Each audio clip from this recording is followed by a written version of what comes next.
নাতাশার জন্য এই যে চিকেন স্টু আর প্রোটিন পাউডার নিয়ে এসেছি। আর ওকে ডক্টর দেখে গেল, ওর কিন্তু ডিস্টেম্পার পারবো কোনো কিছুই হয়নি, ওর একটু ইমিউনিটি কমে গেছে। দেখি, চেষ্টা করছি। আর বললো স্লাইনেরও চলার দরকার নেই, যেহেতু ও খাওয়া দাওয়া ঠিকঠাক করছে। তো চিকেন স্টু এইভাবে চিকেনের স্যুপ দিলে পরে কিন্তু ওর শরীরে জলটা ঠিক পর্যাপ্ত পরিমাণে পাবে, আর ইউরিনের মাধ্যমে ইনফেকশন যদি হয়েও থাকে কিছু বেরিয়ে যাবে। যেহেতু ও খাওয়া দাওয়া ঠিকঠাক করছে বললো, আর ওর নাক থেকে মুখ থেকে কোনো রকম সেলাই বা কিছু বেরোচ্ছে না, ভয়ের কিছু কারণ নেই।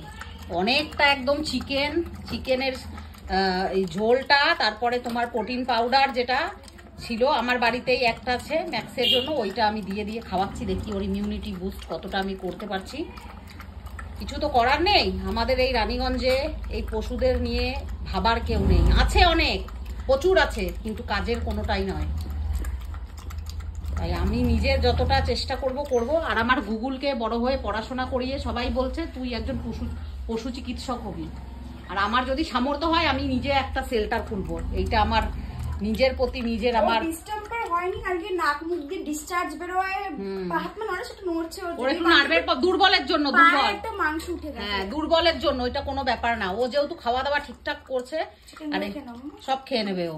ওকে ঘরেই ডেকে খেতে দিচ্ছি। আর আমাদের পিঙ্কির চোখের অবস্থা একটু খারাপ, পিঙ্কির আবার চোখে একটা ফোড়ার মতন হয়েছে।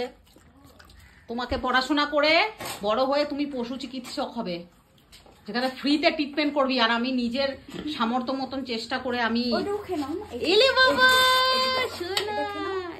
খেয়ে নাও, ভালো হয়ে যাবি বাবা। আমি চেষ্টা করব তোকে বাঁচানোর। এটা আমার কাছে একটা চ্যালেঞ্জ, বড়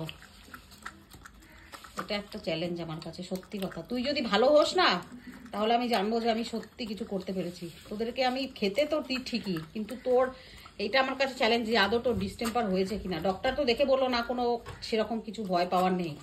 সৌরভ এসেছিল দেখতে, দেখে গেল। দেখো হ্যাঁ, ওর ওই যে মানে গা হাত পা কাঁপে না, দুর্বল প্রচুর খায়, ও খাওয়া দাওয়া করে, দুর্বল নাই। দিয়ে সৌরভ এসেছিল, তা তোমার